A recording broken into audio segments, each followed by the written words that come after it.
जय हिंद। आप देख रहे हैं बिंद पे टीवी में। आरजे सवाल सभी साधों के साथ करता हूँ। आज मैं बात करूं, अगर बिजली तंत्र में अगर नायक के रूप में कार्य कर रहे हैं मध्य प्रदेश आउटसोर्स कर्मचारी संगठन के महामंत्री राहुल मालवीय जी से ही सीधा संवाद करेंगे और उनसे जानने का प्रयास करेंगे कि आखिर लगातार ये हड़ताल पर हड़ताल क्यों हो रही है और ये कर्मचारी को जिस तरीके से लगातार निकाला गया है, इन पर क्या सकारात्मक कदम और सरकार से क्या बैठकर चर्चा हो रही है। इन सभी तथ्यों पर आप सभी के बीच में लाइव टेलीकास्ट के माध्यम से बात कर रहा हूँ। बिंद प्रदेश टीवी में आपका बहुत बहुत स्वागत है सर। जी नमस्कार सर, नमस्कार। बहुत बहुत धन्यवाद, आपने हमें समय दिया। तो आपकी ये जो पैदल मार्च है, तो मैं यूं कहूं, इसको मैं किस रूप से समझ सकता हूं? देखिए, इसमें समझने के लिए इसके बहुत सारे स्वरूप है, किंतु मैं आपको ये स्पष्ट बता देता चाहता हूं कि आज हमें इस यात्रा को करने की आवश्यकता क्यों पड़ी। जैसा कि आपको ज्ञात है कि 21 जनवरी के दिन से हमारा आंदोलन शुरू हुआ था, किंतु उसके पूर्व भी की कुछ घटनाएं हैं जिस पर हमें विशेष तौर पर गौर करना पड़ेगा। 90 दिन का चरणबद्ध आंदोलन, जिसमें सभी जिले के एसी को उसको इन्वाइट स्पीच करवाया, श्रम कार्यालय में इन्वाइट स्पीच करवाया, जिला कलेक्टर को भेजा गया, माननीय राज्यपाल महोदय, माननीय मुख्यमंत्री महोदय, प्रत्येक जिले के विधानसभा के प्रत्येक विधायक और हर लोकसभा के सांसद के पास हमने ज्ञापन भेजा, जिसके हमारे पास साक्ष्य और सबूत है कि उन्होंने हमारे समर्थन में माननीय मुख्यमंत्री जी को पत्र जारी किया था कि भाई इनकी मांगों पर विशेष ध्यान दिया जाए और हड़ताल जैसी स्थिति उत्पन्न ना हो, जिससे कि प्रदेश की व्यवस्था भंग ना हो। इसी कड़ी में हमारे 90 दिन जब पूरे हुए तो 5-6 जनवरी के दिन हमें क्रमबद्ध तरीके से फिर हमें अनिश्चितकालीन हड़ताल पे जाना था, किंतु मध्य प्रदेश में जैसा सभी को पता है कि 8 या 9 तारीख से के आसपास अप्रवासी भारतीयों का एक सम्मेलन था और उसी के साथ में ग्लोबल इन्वेस्टमेंट सबमिशन भी था। तो माननीय प्रमुख ऊर्जा सचिव जी द्वारा 5 तारीख के दिन आनंद फानन में प्रदेश के पदाधिकारी, संगठन के पदाधिकारियों को फोन करके बुलाया गया कि आप आइए हमसे मिलिए। जी। हुआ ये कि प्रदेश के पदाधिकारी अब वो, क्योंकि वो प्रदेश के विभिन्न क्षेत्रों में रहते हैं, वो उस मीटिंग में पहुंचने में सक्षम नहीं थे, किंतु फिर भी हमारे कुछ साथी वहां गए और माननीय प्रमुख ऊर्जा सचिव महोदय द्वारा हमें प्रस्ताव दिया कि एक काम कीजिए, ये हमारे प्रदेश और देश के गौरव का विषय है और क्योंकि मध्य प्रदेश में अगर इन्वेस्टमेंट आता है तो इससे हजारों लोग युवाओं को रोजगार मिलेगा, तो आप अभी अपने देश की छवि को ध्यान में रखते हुए, अपने प्रदेश की छवि को ध्यान में रखते हुए अपना हड़ताल जो है 15 दिन के स्थगित कर दीजिए। ये शब्द माननीय पीएस महोदय के हैं। उनके ही कहने पर हमने, क्योंकि देश से बढ़ के इस दुनिया में कोई चीज नहीं होती, तो हमने बिल्कुल इस हड़ताल को 15 दिन के लिए स्थगित किया और उसका पत्र भी हमने लिखकर माननीय पीएस महोदय को भेजा और उन्होंने ये आश्वासन दिया था कि आपको ये जो मेरा मौखिक आश्वासन है, इसके राइटिंग में हम पत्र देंगे और बतौर अगर 15 दिन में आपकी मुख्यमंत्री जी से मुलाकात नहीं करवा पाते हैं, क्योंकि दोनों मांगे, चाहे संविदा की मांग हो या आउटसोर्स की मांग, दोनों मांगे माननीय मुख्यमंत्री स्तर की है, तो हम स्वयं अपने खुद के हस्तक्षेप से माननीय महोदय का समय आपसे दिलवाएंगे और आपकी मांगों पर चर्चा करेंगे। हमने स्थगित किया। अब दुख का विषय यह है कि 15 दिन बीत जाने के बाद भी हमारा डेलीगेशन को जो मिलवाने का उन्होंने वादा किया था वो पूरा नहीं किया, इसलिए कर्मचारियों में आक्रोश था और रोष में आकर 21 तारीख के दिन से हम हड़ताल पर गए। अब 21 तारीख के बाद हम जब हड़ताल पे शुरू तो कहीं ना कहीं हमें 21, 22, 23, 24 तक हमारा आंदोलन लगातार चला और कई संगठनों का हमें सहयोग प्राप्त हुआ और उसमें प्रदेश के विभिन्न जितने भी संगठन है, सबने पूर्ण रूप से या नैतिक रूप से समर्थन दिया था। किंतु 26 जनवरी का जो हमारा गणतंत्र दिवस का राष्ट्रीय पर्व सामने आया, तो कहीं ना कहीं हमें भी ऐसा लगा और इंदौर के हमारे जो सांसद है शंकर लालवानी जी, उन्होंने भी आश्वासन दिया था कि ये जो हड़ताल है ये आप अभी स्थगित कर लीजिए, हम स्वयं 2 फरवरी के दिन आपकी माननीय पीएस महोदय से मीटिंग करके चर्चा करेंगे उनके आश्वासन पर। और जैसा कि आपको भी याद है कि माननीय महोदय ने भी, ऊर्जा मंत्री जी ने भी अपनी कार में चलते हुए एक वीडियो जारी किया था, उसको भी उनका भी हमने प्रस्ताव स्वीकार किया और हमने स्थगित किया। अब इसमें सबसे बड़ी ट्रेजेडी और दूसरी होगी, 26 जनवरी जी का त्योहार हमने बड़ी धूमधाम से मनाया। हमने किसी प्रकार का कोई ये नहीं किया, हमने हड़ताल भी स्थगित कर ली, सब कुछ अच्छा चल रहा था। किंतु असली कारनामा 26 जनवरी के बाद शुरू हुआ। जिन संगठन के पदाधिकारियों पर और आम कर्मचारियों पर जो कार्रवाइयां निष्कासन की गई थी, चाहे उसके में एफआईआर की गई हो, चाहे संविदा के ऊपर टर्मिनेशन या कारण बताओ नोटिस या शोकास जिसको अपन बोलते हैं वो किया गया, उन्हें वापस नहीं लिया गया और प्रक्रिया तेज करते हुए लगभग जनरेशन, ट्रांसमिशन, डिस्ट्रीब्यूशन सभी जगह से जी 1200 आउटसोर्स कर्मचारी और लगभग 50 संविदा कर्मचारी के ऊपर कार्रवाई। अब हम अ, जी जी जी बताएं बताएं सर। अब हम जिन माननीय ने हड़ताल स्थगित कराने के लिए हमें आश्वासन दिया था, हमने 2 फरवरी का बतौर इंतजार किया। फिर हमने अन्य से भी चर्चा की, जैसा कि हम दिल्ली भी गए थे, जहां मध्य प्रदेश भवन में हमारी माननीय मुख्यमंत्री जी से भी लगभग 20-30 सेकंड चर्चा हुई। हमने उनको भी पत्र लिख दे दिया था। माननीय ऊर्जा मंत्री जी भी इत्तेफाकन वहीं थे, उनसे भी हमारी चर्चा हुई। उन्होंने कहा था कि हाँ 2-4 दिन में आप सभी लोगों की वापसी हो जाएगी, सारी कार्रवाई वापस लेंगे। पर हड़ताल समाप्त होने के 15 दिन बाद तक कर्मचारियों को नहीं लिया गया, तो फिर संगठन ने ये निर्णय लिया कि हम सभी विधायकों, सांसदों, मंत्रियों से मिलकर चर्चा कर चुके हैं और अब जो है हमें प्रदेश के हमारे जो मुखिया हैं, जो कि बहुत संवेदनशील मुख्यमंत्री हैं, हमारे यशस्वी श्री शिवराज सिंह चौहान जी, अब हमें उनसे पद यात्रा के माध्यम से, यानी सविनय निवेदन पद यात्रा के माध्यम से हमें हमारे कर्मचारियों की रोजी रोटी को वापस दिलवाना चाहिए, क्योंकि 1000 कर्मचारियों पे कार्रवाई नहीं हुई, 1000 परिवार जिनके आज भरण पोषण पे जो वित्तीय स्थिति जो उनकी विकट चल रही है, क्योंकि आउटसोर्स की जो नौकरी है उसमें केवल मात्र 7 से 10 हजार रुपए का अल्प वेतन मिलता है। तो आप भी समझते होंगे कि इतने अल्प वेतन में कोई सेविंग्स नहीं होती, इतना महंगाई का दौर है।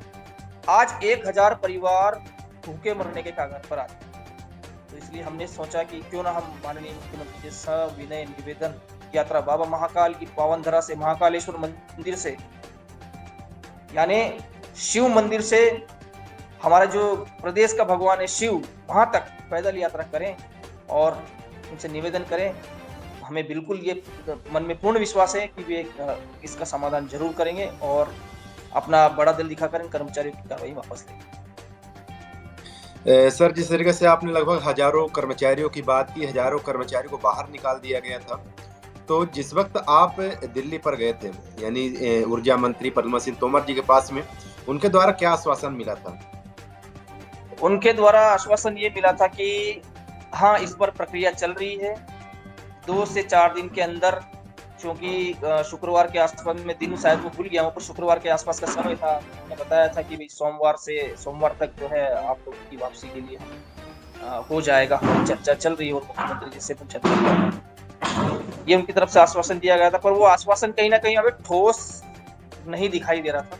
इसलिए हमने सोचा कि अब क्यों ना मुख्यमंत्री जी से ही अपनी यथा और दर्द दिखाएं, क्योंकि वो सबके मामा है और जिस तरह एक माँ अपने बच्चे को पालती है, तो मामा यानी उनके ऊपर कई जिम्मेदारी बढ़ जाती है। तो निश्चित तौर पर वे इस यात्रा से माध्यम से जो कर्मचारी उनसे अपना हक अधिकार मांगने आ रहे हैं उनको खाली हाथ नहीं भेजेंगे।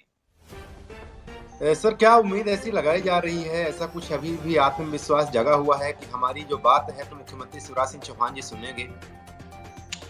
देखिए, मध्य प्रदेश में सबसे चहीते अगर कोई मुख्यमंत्री हुए हैं तो माननीय शिवराज सिंह जी हुए हैं, इस बात से कोई दो मत की बात। किंतु हमें उम्मीद है कि वो बहुत संवेदनशील है, गरीब के प्रति, मजदूर के प्रति और जो कर्मचारी के प्रति भी। लगातार आपने भी देखा होगा, लगातार कई घोषणाएं हुई हैं, कई कार्य किए गए हैं। अभी कर्मचारी के प्रति तो कितना वो है कि अभी जो है मानदेय में सरकारी कर्मचारियों के मानदेय में वृद्धि की है, तो निश्चित तौर पर वो आउटसोर्स कर्मचारियों को भी नजरअंदाज नहीं करेंगे। संभवतः हो सकता है कि कुछ कानूनी प्रक्रिया में अड़चन आ रही होगी, पर निश्चित तौर पर हमें यकीन है कि उनके कार्यकाल में अभी जब हम वहाँ जाएंगे और उनको समय देंगे और जब मिलेंगे, कर्मचारी को वापस भी लेंगे और हमारी मांगों पर भी वो निराकरण करेंगे। अगर सर आप सबकी मांगों का अगर प्रकाश नहीं डाला जाता है, वापसी नहीं होती है, तो इसके बाद संगठन क्या अगला कदम उठाएगा? देखिए, हमने अभी बोला कि वो मामा है और एक माँ अपने बच्चों को भूखा बिलखता हुआ नहीं छोड़ सकती, उसी तरह वे भी नहीं छोड़ेंगे, हमें पूर्ण विश्वास है। किंतु फिर भी अगर इस तरह की परिस्थितियां निर्मित होती है, तो हमने बताया कि माँ अपने बच्चों को भूखा नहीं छोड़ती है, तो ये बच्चे फिर मामा के क्षेत्र में भूख हड़ताल पर बैठेंगे, क्योंकि कर्मचारियों को निकाला नहीं गया है, उन्हें ब्लैक लिस्टेड कर दिया गया। ब्लैक लिस्टेड किया गया है, पोर्टल पे अपलोड कर दी गई जानकारी। यानी वो बिजली कंपनी में तो ठीक, आगे भविष्य में किसी सरकारी और प्राइवेट कंपनी में भी, संस्थान में भी नौकरी नहीं कर पाए। तो ये तो सीधा सीधा उनके जीवन से हमेशा हमेशा के लिए नौकरी का और रोजगार का अवसर छीनने की साजिश जो इन अधिकारियों ने की है, इससे हमें अवगत उन्हें कराना अति आवश्यक है। अन्यथा वे बच्चे यहाँ बिजली कंपनी में तो ठीक, अन्य किसी भी कंपनी में काम नहीं कर पाएंगे, क्योंकि सरकारी पोर्टल पर उनको ब्लैक लिस्टेड किया गया है। और हड़ताल के कारण ब्लैक लिस्टेड करना हमें समझ नहीं आता। कर्मचारियों ने अपना संवैधानिक जो उन्हें अधिकार प्राप्त है उसके तहत और चरणबद्ध तरीके से हड़ताल की है, और अगर इसके कारण अगर उन्हें ब्लैक लिस्टेड किया जाता तो कहीं ना कहीं ये भी एक जो लोग ये ब्लैक लिस्टेशन कर रहे हैं वो कहीं ना कहीं गैर कानूनी काम कर रहे हैं, तो हम उसे फिर चैलेंज भी करेंगे। और हमारा सीधा सीधा यही है कि अगर हमारी जो परसों हमारी अगर माननीय से हमारी बैठक होती है और अगर कर्मचारियों को वापस नहीं लिया जाता, तो निश्चित तौर पर हमें भूख हड़ताल पर बैठना पड़ेगा, क्योंकि हमारे पीछे फिर हमारा परिवार भूखों मरेगा। इससे अच्छा हम ही भूखे मर जाएं। सर, एक और आखिरी प्रश्न और है कि अगर मान लीजिए कि इसके बावजूद भी अगर कोई सकारात्मक परिणाम नहीं निकलता है, तो क्या जो चुनावी जो समय आएगा उस पर भी कुछ फर्क पड़ेगा? निश्चित तौर पर मध्य प्रदेश में बिजली सेक्टर में ही 45,000 कर्मचारी आउटसोर्स, और उसी के साथ में 7,500 संविदा कर्मचारी। अगर हम ये ऐसा देखा जाए तो 52,000 परिवार की बात करें, एक कर्मचारी से एक पूरा परिवार जुड़ा हुआ, 52,000 परिवार है। और निश्चित रूप से अगर ये चीजें हो रही हैं तो कहीं ना कहीं नुकसान इससे होना संभव है, क्योंकि अगर आप हमारे रोजी रोटी पर लात मारेंगे, आप हमारे पेट पर लात मारेंगे, हमारे परिवार को भूख मारेंगे, तो फिर निश्चित तौर पर विकल्प पे व्यक्ति जाएगा ही। सबसे महत्वपूर्ण प्रश्न हड़ताल की गई, मैं आखिरी बार मैं आपसे जानना चाहूंगा कि ये किस मांग को लेकर के की गई और क्या इसमें से मांगे क्या संभव भी था जो आपकी जो मांगे हैं? बिल्कुल संभव थी। मैं जिन 3 मांगों पर हमारी हड़ताल शुरू हुई थी, जिसमें 2 वर्ग और एक रेगुलर कैडर की मांग थी। 2 वर्गों में प्रमुख रूप से आउटसोर्स कर्मचारियों का विभाजित संविलियन। इस पे मैं प्रकाश डालना चाहता हूं कि अन्य राज्यों में जब हमारा हड़ताल शुरू भी नहीं थी, उसके पहले अन्य राज्यों में जहां भाजपा की सरकार थी, हिमाचल प्रदेश, वहां पर कर्मचारियों को प्रमुख सचिव द्वारा लेटर इशू किया गया, ऑथेंटिक लेटर इशू किया गया कि वहां के कर्मचारियों की 60 साल तक की सेवाएं सुरक्षित करी जा रही। वहां पर एक पूरी प्रोसेस ये रही कि वहां पर एक जगह जगह छोटी छोटी ठेका कंपनियां ना होकर सीधे तौर पर एक सरकारी कंपनी या फर्म का निर्माण करके उन कर्मचारियों को उसके अंतर्गत लाया गया।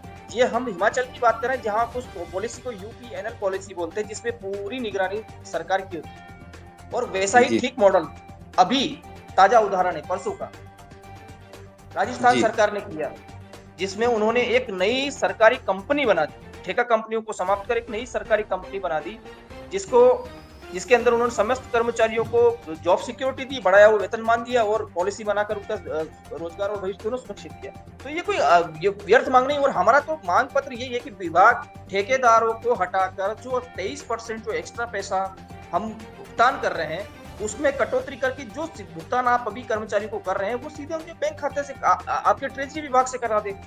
तो इससे तो सरकार को ही फायदा। 246 करोड़ रुपए प्रति वर्ष की बचत, ये कितनी बड़ी बात है। हमारी मांग में भी बचत है, ये इतनी बड़ी बात है। आउटसोर्स की बात कर रहे हैं, तो ये कोई गैर कानूनी चीज तो है नहीं।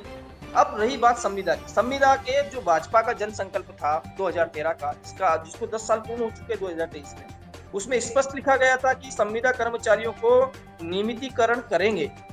ये भी कोई गलत मांग नहीं, क्योंकि ये तो अपने घोषणा पत्र में ही है, जन संकल्प पत्र में है। तीसरी मांग थी हमारे तकनीकी कर्मचारियों की, और फ्रिंज बेनिफिट दिया जाए और पुरानी ओपीएस लागू की जाए। तो सेंट्रल का मुद्दा था, वो अगर केंद्र सरकार करेगी तो राज्य सरकार मिलता ही सही। पर ये जो हमारा आंदोलन था, ये 2 प्रमुख मांगों पर ही था, संविदा और आउटसोर्स। क्योंकि आपने देखा जिस तरीके से लगातार इन्होंने हर मुद्दे पर बात की और हर सवाल को मैंने साझा करने का प्रयास किया, लेकिन तस्वीरें यह है कि मध्य प्रदेश की शासन जिस हठधर्मिता को अपना रही है उससे शायद प्रतीत होता है कि आने वाला जो वक्त है ये कहीं न कहीं से आउटसोर्स कर्मचारियों की नाराजगी ही देखने को मिल सकती है। चलिए, ये तो उम्मीदें लगाई जा सकती है। जिस तरीके से अभी राहुल मालवीय जी ने कहा कि हाँ, हो सकता है कि ये मामा कहे जाने वाले हैं, तो हो सकता है कि कुछ न कुछ निराकरण जरूर निकले। तो चलिए, इन तस्वीरों को लेकर के आप क्या समझते हैं आप कमेंट कर बताना भूलेगा। इसी साथ देखते टीवी मैं जयसवाल। जय हिंद।